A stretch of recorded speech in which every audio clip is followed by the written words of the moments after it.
достар, баршаңызға сәлем. Қалайсыздар, қалдарыңыз қалай? Бүгін Қазақстаннан жалпы мамам келіп жатқан білесіздер. Көптен жаңағы сториста көрсетіп жатырмын. Барлық қуанышыма ортақ болып жатқандарына көптен көп рахмет. Құдай қаласа бүгін негізі мамамды алдырған негізгі себебім денсаулығын қарату болатын. Соған байланысты бүгін Алла қаласа мамамның денсаулығын қаратуға, қолын чекап жасатуға келдік. Чекап жасатқан емеспін бұрын соңды. Стамбулдағы чекап жасау процесі қалай болады, өзімде білмеймін. Менімен бірге тамашалаңыздар бұйырса. Сол қазір бұйырса Стамбулдағы жекеменшік Башкент университетінің ауруханасына келдік. Құдай қаласа бізбен бірге болыңыздар.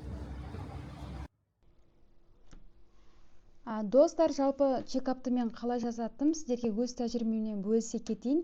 Мен алдын ала аурухананың басқару бөліміне хабарласып, белгілі бір күн белгілеп, анамды дәрігерлерге жаздырып қойғам. Анам биыл Түркиядан Құрбан айт мерекесіне сәйкес келді. Мұндағы 9 күн ресми демалыста әуелі Стамбулдың көрікті жерлерін бәрін аралап, демалған соң айт біткен бойда ауруханаға келдік. Клиникаға таңертең ерте аш қарынға келдік. Жалпы биыл анамды ауылдан Стамбулға алдыртуының басты себебі денсаулығын Түркияның білікті дәрігерлеріне қаратып алу еді. Жанында күнде көріп жүрмеген соң, өкініштісі, анам маған басының ауырып, алтынырдың сыздаған айта бермейді әрбір ауырған. Інімен бір рет әңгіме арасында сөйлесіп отырып, мамамның биыл жиі ауырып жүргенін айтып қалды. Бұл жайт маған маза берген жоқ. Дереу келесі жыл зейнетке шыққанын күтпей, осы жазғы демалысында Стамбулға келуін өтіндім. Жалпы түркше жетік білсем де, чекапқа шетелдік емделуші жазылғаннан кейін бе, бізге бір аудармашыны бекітті. Алена жай аудармашы ғана емес, біздің клиникадағы екі қолымыз бен аяғымыз болды. Барлық есікке өзі жүгіріп, бір корпустан бір корпусқа жетелеп, бір есіктен бір есікке бәрін өзі реттеп, зыр жүгіріп апарып жүрді. Бұл өте жақсы нәрсе екен. Уақытқа үнем әрі еш нәрсеге бас қатырмайсың. Жалпы достар, не үшін бұл аурухананы таңдадым? Жалпы чекап жасататын кезде Стамбулдағы клиникаларды қалай таңдадым, сол туралы айта кетсем, жалпы өзім түркше жетік білемін ғой. Жалпы осы елде тұрып жатқаныма да 11 жылдың жүзі болды. Студенттік жылдарым да осында өтті дегендей. Түрік достарым да баршылық, түрік ортам да бар көп. Сондықтан интернеттен алдын ала қарап, әуелі Стамбулдағы барлық клиникаларға хабарласып шықтым. Олардың чекап бағдарламаларын бәрімен жеке-жеке таныстым. Одан жаңа түрік достарымен ақылдастым дегендей. Оның үстіне Түркияның ең ірі медициналық туризмде қызмет ететін бір қырғыз құрбым бар еді. Сол осы Башкент клиникасын ұсынды. Айта кететінде, ол басқа бір клиникадегі жұмыс жасайды. Соған қарамастан дәл осы клиниканы ұсынды. Стамбулдағы тағы бір басқа бір ірі клиникада дәрігер болып қызмет жасайтын құрбым бар еді. Соған анамның диагноздары мен Стамбулдағы топ клиникалардың чекап бағдарламаларын бәрін сол құрбыма жібердім. Құрбым танысып шығып, анамның диагнозына келеді-ау деген бағдарламаны қарап, дәл осы Башкент университетінің клиникасын маған ұсынды. Жалпы басқа да артықшылықтары болды осы клиниканы, сондықтан мен осы клиниканы таңдадым. Жалпы достар, YouTube каналыма осы контент ретінде жалпы чекап қалай өтеді, чекап барысы, жаңағы біз қалай риза болдық па, Түркиядағы медицина қалай, жалпы өзім тәжірибеммен бөлісу үшін мүмкіндігінше барлығын түсіруге тырыстым. Әрине рұқсат бергенше, дәрігерлердің кейбір жерлерде әрине рұқсат берген жоқ. Сол кезде осылай мен сыртта күтіп отырдым. Анам чекап жасатып жатқан кезде барынша сіздер үшін түсіруге тырыстым. Сондықтан арасында қолдап, мені осы видеом еңбегім үшін лайк басып, пікір жазып, бөлісе отырыңыздар. Жалпы Стамбулдағы Башкент университетінің ауруханасы еуропалық деңгейдегі Түркиядағы ең танымал және беделді медициналық мекемелердің бірі болып табылады. Жалпы Башкент университетінің ауруханасы Түркиядағы топ 10-дыққа кіреді. Жергілікті тұрғындардың ең көп таңдайтын таңдаулы ауруханаларының бірі. Жалпы қай есікке кіргенімізден түгел бәрін атын айтып түсініп отырмай-ақ қояйын. Сіздерге осы Башкент университетінің чекап бағдарламасы қызықты болса, керек болса, осы комментарийге жаза кетіңіздер видеоның астына, мен сіздерге өзім жіберетін боламын. Біз барлық нелерді, керекті анализдердің барлығын бірінші қазір тапсырып қойдық. Енді қазір түстен үйге келдік. Түстен келді, яғни таңғы асымызды енді ішіп жатырмыз. Ас болсын ама. Өйткені больницаның өзінің несі таңғы асы осындай чекап жасатқан кісілерге осындай арнайы тегін таңғы ас береді. Қазір түстеніп аламыз. Өзімді көрсетіп қояйын. Өзімді түсіруді ұмытып кетемін ғой.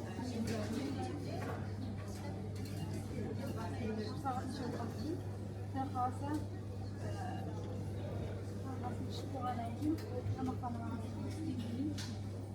түс болды. Түстен кейін келесі анализдерді тапсырамыз бұйырса. Маған как-то бір көп уақыт болған сияқты, бір таңертең ерте келгеннен кейін ба түс болды деп қоямыз. Біз маған түс болған сияқты көрінді. Мен енді таңғы асымызды ішіп жатырмыз ғой, анализдерін бәрі тапсырып қойды. Әлі түс болмаған кейін, енді ғана 10:30 болған екен ғой. Көп уақыт кеткен сияқты. Жалпы достар, таңғы асымызды ішіп болғаннан кейін чекапқа қайтадан жалғастырдық. Чекап бізде 2 күнге жалғасты.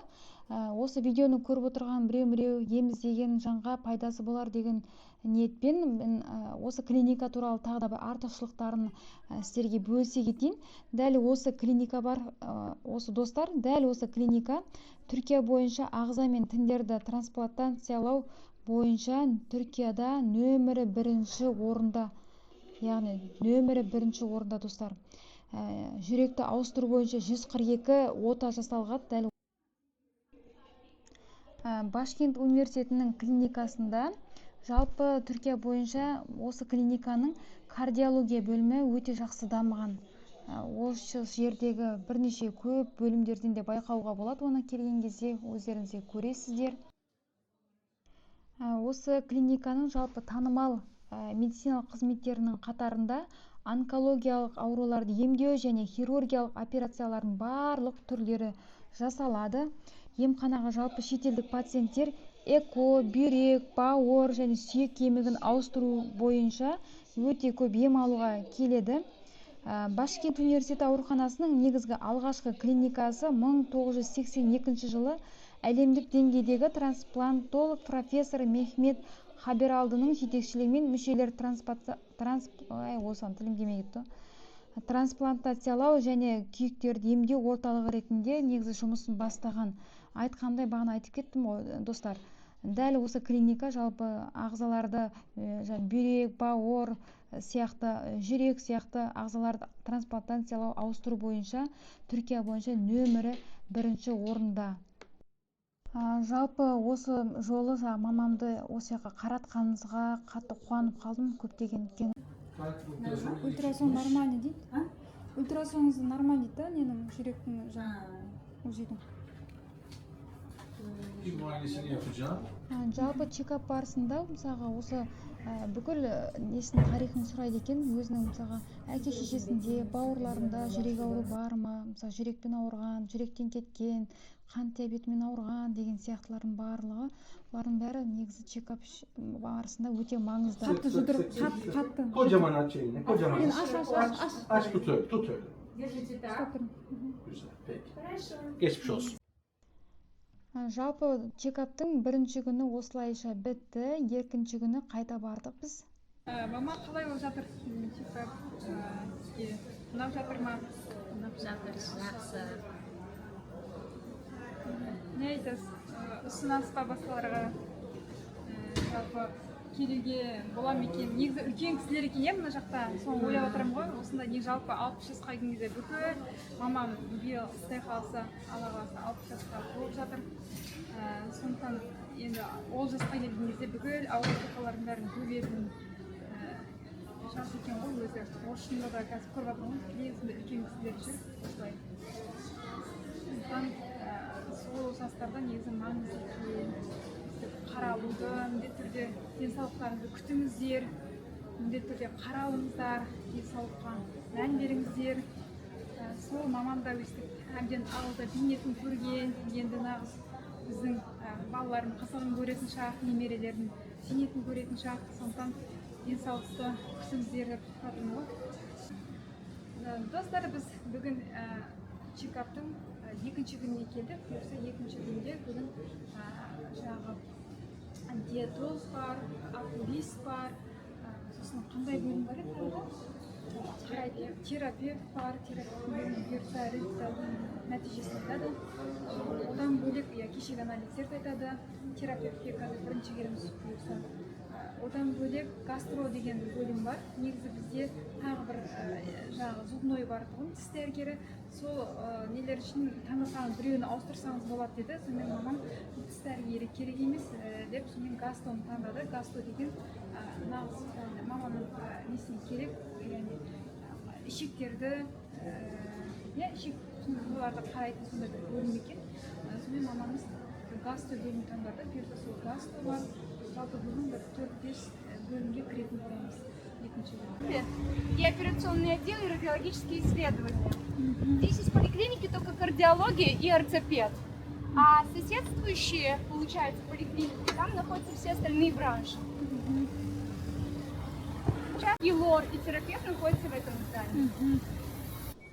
Достар, жалпы айта кететін тағы бір маңызды нәрсе, Стамбулдағы чекап өтетін клиникалардың ішіндегі бағасы жағынан ең қолжетімдісі де осы клиника. Сондықтан шетелдіктер осы клиниканы таңдап жатады.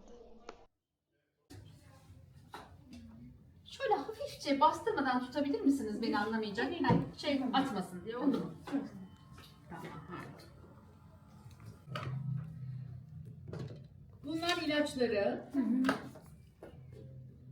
Tiroid, meme, takip diyorum. Bir de bunlar vardı bizde. Tamam mı? Reçetenizi dosyanıza koyuyorum. Sizin başka sormak istediğiniz bir şey var mı? Жалпы мамам Түркияның дәрігерлерін көріп таң қалып жатыр ғой, бәрі не деген жаңа күліп қалған, барлығы күліп жауап береді екен деп соған риза болып жатыр. Жаңа бүгін терапевттен барлық анализдерімізді алдық, шетінен жайлап екінші күні соның көптеген жаңағы витаминдерін кен, сосын бізге ем жазып берді, бірнеше дәрілер жазып берді. Солардың барлығын аптекадан алып мамама дәрісін, емдік несін бастап кеттік. Қазір көзінде барлығын көрсетіп жатыр. Осы келгенде тексертіп, ұзақтан көретін, ұзақтан жақыннан көретін көзілдіріктерін бәрін алып бердім, жазып берген дәрігер. Мына жерде де сондай құлағыңызға, мұрнын барлығын қарап жатыр. Лор, тамақ барлығын қарайды екен. Ne tarafa? Қай жақты көрсетіп тұр? Жалпы достар, чекаптың неден маңызды? Мүмкін болатын ауруларды ерте анықтау үшін, жалпы созылмалы ауруларды қадағалау үшін өте маңызды. Жасатқанымыз қандай жақсы болған екен деп ойлап жатырмын ғой мамама. Өйткені Алла сақтасын, сәл қалғанда сәлем диабет болайын деп тұр екен. Достар, қалайсыздар, қалдарыңыз қалай? Біз осы чекаптың бүгін екінші күніндеміз. Жаңағы барлығын бітірдік, құдай қаласа нәтижелерінің бәрін бүгін терапевт, бүгін окулист бар. Көбісінің кейбіреулерін қолымнан келгенше түсірдім сіздерге. Кейбіреулеріне рұқсат еткен жоқ, жаңағыдай ыңғайсызданып түсірген жоқпын. Мүмкіндігінше көрсеттім сіздерге чекаптың қалай көрсететінін барлығын. Жаңағы бүгін окулистке кірдік, мұрын, көз, очки жасып берді мамама, ұзақтан көретін, жақыннан көретін деген сияқты. Онда бір жағынан жақсы болды біз очкиді жаздырып алғанымыз деген сияқты. Жаңа окулист бар, көз бар, мұрын бар, бүгін қаралғанымыз.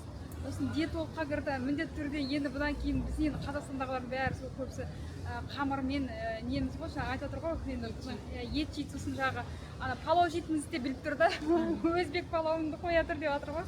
Мына жақтағылар олардың бәрін деп негізі сөйтіп список жазып берді, диетке байланысты барлығы не жеу не керек екен деп айтып жатырмын да, жақсы болған келген жерде көп нәрсені біздің өз мамамда өз хабары жоқ, білмей жүрген нәрселердің барлығын осы жерден шығып жатыр. Қазір соны міндетті түрде қаралыңыздар, неге асқындырып алмай тұрғанда аурудың барлығын.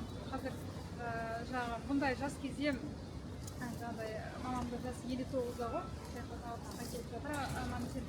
Сол жаңағыдай бәрін қаралдық. Бүгін құдай қаласа тек бір анализі женский жағынан ол неге кірмейді, жаңағы чекапқа кірмейді, оның ақысын отдельно бөлек төледім. Оны 10 күннен кейін шығады деді. Құдай қаласа ол да жақсы болып шығады деген үміттемін. Қалған бәрін бүкіл дефекті қандай витамин жетіспейді барлығын жазып берді мамама. Керек нелердің бәрі ішінде десіктің барлығын керекті дәрілерді жазып берді. Сол дәрілерді жазып бергенде жақсы болды, құдай қаласа ол сияқты дәрілерін, витаминдерін бәрін алып беріп жібереді, құдай қаласа. Сол шығып бара жатқан жайымыз бар. Бәрі аман болыңыздар, сау болыңыздар. Сол егер Стамбулда осылай емдетемін болсаңыздар, қаратамын болсаңыздар, мыналарыңызды өздеріңізді біле жүріңіздер. Осындай қазақша контент түсірген жайым бар. Қазақша ақпарат деген аз ғой өзі. Түріктің ютубтарынан бәленің барлығы бар, не іздесең. Сол мен де солай жүрген жерімде өзім тәжірибе болсын, осылай мамамен чекап жасатқаннан кейін қалай процесс қалай жүреді, солай сіздерге де бөлісейін деген ниетпен осылай сіздерге түсірген жайым бар. Аман болыңыздар, сау болыңыздар. Каналыма жазылып, жаңағы комментарий жазып, осы видеоны бөлісуді ұмытпаңыздар. Жақындарым егер ем алам деген жандар болса, ойлап жүрген жандар болса, көмегі тиеді деген ойдамын. Солай. Жақсы, аман болыңыздар, сау болыңыздар. Басқа сұрақ қоятын сұрақтар болса, осы комментарийге жазсаңыздар болады. Не болмаса мен Instagram каналыма жазсаңыздар болады. Барлық сұрақтарыңызға жауап беретін боламын. Сау болыңыздар. Кеттік.